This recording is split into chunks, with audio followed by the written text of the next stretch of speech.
Happiest mind टिकर tape पर हमें रेड फ्लैग देखने मिल रहा है, एएसएम लिस्ट के अंदर देखने मिल रहा है। दोस्तों इसके अंदर से अभी इन्वेस्टमेंट मत करो, इसको सेल आउट करके निकल जाओ, बहुत ज़्यादा बड़ी लंबी प्रॉफिट बुकिंग आने वाली है। अगर आप देखोगे इसका पी रेशियो, तो पी रेशियो भी हमें 116 का देखने मिल रहा है, और अगर सेक्टर के पी से कंपेयर करो तो सेक्टर का पी हमें 25 का देखने मिल रहा है, जो हमें इसको एक ओवर वैल्यू बनाता है। और अगर आप देखोगे सेक्टर तो 1.5% का डिविडेंड देता है, लेकिन ये तो डिविडेंड भी नहीं देता है, और वहीं पर सेक्टर का पीबी रेशियो भी 3 का ही है, और इसका पीबी रेशियो 3 से बहुत ज़्यादा बड़ा है, 5 से 6 गुना बड़ा है। तो इसके अंदर अभी इन्वेस्टमेंट करने का सही टाइम नहीं है। दोस्तों ये जो मैंने बोला ना, ये मैंने नहीं बोला, ये हमारे यहाँ पर ये एक कमेंट के अंदर बताया गया है, एंड मैं गलत नहीं कह रहा। डेफिनेटली जो हमें टेक्निकल्स दिख रहे हैं हमें वही दिख रहा है, और प्लस यहाँ पर भी अगर आप देखोगे RSI 60 का है और MFI 60 का है। सो एक क्वेश्चन आया था कि सर ये ज़्यादा ओवर वैल्यू हो गया है, मैं अभी इसको सेल करके नीचे से बाय कर लूँ क्या? हाँ, एक और एक क्वेश्चन आया था कि हमें यहाँ पर से इस तरह सा मूवमेंट देखने मिल रहा है। सर यहाँ पर जब एकदम वॉल्यूम कम थी ना, उसी प्रकार की वॉल्यूम हमें यहाँ पर देखने मिल रही है, क्योंकि यहाँ पर एक लंबा सा कंसोलिडेशन आया था जिस प्रकार से यहाँ पर वॉल्यूम चल रही थी, और ये जब ये ऊपर गया था तभी वॉल्यूम बहुत ज़्यादा हो गई थी, इसीलिए ऊपर गया था। और सर अभी इसके अंदर ज़्यादा वॉल्यूम नहीं है, तो इसका मतलब अभी इसे सेल कर दे क्या, फिर ज़्यादा नीचे आएगा तो खरीद लेंगे नीचे के लेवल पे। सो ये एक थोड़ी सी गलत माइंडसेट वाली सोच है, एंड मैं आपको गलत नहीं कहूँगा, हर एक बिगनर का ये होता ही है यार, एंड उसको सही करने के लिए मैं बैठा हूँ ना, मैं आपको बताता हूँ कि क्या करना है।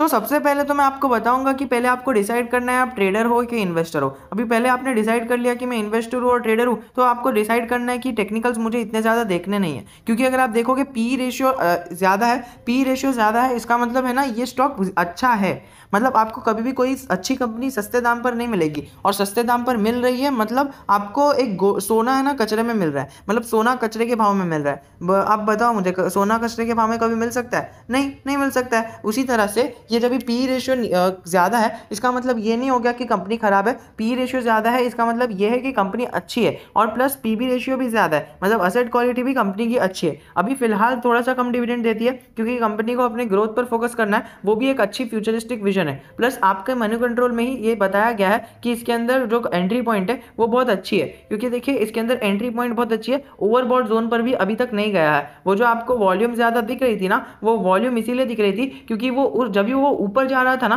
तभी उसके अंदर ट्रेडिंग बहुत ज़्यादा हो रही थी। अभी फिलहाल तो वो थोड़ा सा ऊपर नहीं जा रहा है, इसकी वजह से उसके अंदर ट्रेडिंग भी नहीं हो रही है, एंड प्लस इसको एएसएम लिस्ट के अंदर डाला गया। सो दोस्तों उसी की वजह से ये एक जो तिगड़म चल रहा है वो लोगों के दिमाग में चल रहा है, एंड अगर आपके भी दिमाग में चल रहा था, सो आई होप कि ये क्लियर हो गया हो कि Lakshmi organic is a good stock. आप एक बार इसका बिजनेस देख लो, आपको कभी भी इसके बिजनेस में कोई आलतू फालतू चीज़ नहीं दिखेगी जिसकी कोई ज़रूरत ना हो। ये ऐसे ही बिजनेस करते हैं जिसके बिना आप रह नहीं सकते, गाड़ी पे पेंट लगाए बिना आप नहीं रह सकते, आप जनरल सी खाली गाड़ी लेकर नहीं चलोगे, लक्ष्मी ऑर्गेनिक के गाड़ी का पेंट आप देख लेना, क्वालिटी बहुत अच्छी मिलेगी। प्लस अगर आप देखो तो उसकी जो भी दवाई में जो APIs लगते हैं वो भी एकदम मस्त है, एंड जो उसके बिजनेस का मेजॉरिटी ऑफ द स्टेक है, जो मोनोपोली है, वो भी स्पेशलिटी केमिकल्स के अंदर उसका एक बड़ा एडवांटेज है। दोस्तों लक्ष्मी ऑर्गेनिक को कंपीट करने वाली दीपक नाइट्रेट हो गई, लेकिन दीपक नाइट्रेट का पूरा बिजनेस मॉडल ही अलग है, लक्ष्मी ऑर्गेनिक का बिजनेस मॉडल ही अलग है। लक्ष्मी ऑर्गेनिक जो आपको फैसिलिटीज देती है वो दीपक नाइट्रेट नहीं देती है, और जो दीपक नाइट्रेट आपको देगी वो लक्ष्मी ऑर्गेनिक नहीं देगी। इसका मतलब ये हुआ क्या कि एक दूसरे स्टॉक से कंपेयर करना है? नहीं दोस्तों, हर एक केमिकल सेक्टर का स्टॉक, केमिकल सेक्टर बहुत बड़ा है, और केमिकल सेक्टर के स्टॉक के अंदर हमें कभी वेरिएशंस नहीं दिखेंगे कि ओके ये स्टॉक ऐसा है। हाँ मतलब स्टॉक तो साथ में चलेगा, लेकिन कोई भी स्टॉक आपको पर्टिकुलरली उनका बिजनेस मॉडल सेम नहीं होगा। सो आपको हर एक चीज का ध्यान अलग अलग तरीके से रखकर चलना है। FL India digital marketing company, और टीसीएस जो है IT जायंट सॉफ्टवेयर कंपनी है। तो दोस्तों सबका मार्केट जो है वो अलग अलग है। सो ये लक्ष्मी ऑर्गेनिक को और दूसरी चीजों को किसी को भी कंपेयर नहीं करना है। प्लस आपने ये भी कहा था कि सर इसकी करंट इंट्रिंसिक वैल्यू तो अच्छी नहीं है, मैं इसमें एंट्री क्यों लूँ? तो फिर यही होता है कि दोस्तों अच्छी स्टॉक्स कभी भी आपको इस लेवल पर नहीं मिलेंगे। हाँ अगर आपको फ्रेश बाइंग करनी है तो फ्रेश बाइंग के लिए थोड़ा सा रुक सकते हो, वरना मैं तो कहना चाहूंगा कि अभी जो इसके रिजल्ट आने वाले, A क्लास आने वाले हैं, और उसके बाद आने वाले टाइम में आपको अच्छे टारगेट्स इसके स्टॉक के अंदर भी देखने मिलेंगे, तब फिर बाद में आपको रिग्रेट होगा कि उस टाइम पर मैंने बाय क्यों नहीं किया। अगर आप देखोगे अभी इस वीक के अंदर avenue supermarts, HCL tech, again I am repeating myself, आप देख लेना एवेन्यू सुपरमार्ट्स, HCL टेक और हमारा HDFC बैंक, विप्रो, इन्फोसिस और जो है हमारा ये देखने मिल रहा है माइंडट्री। ये सब के रिजल्ट्स हमें ये हफ्ते के अंदर देखने मिलेंगे।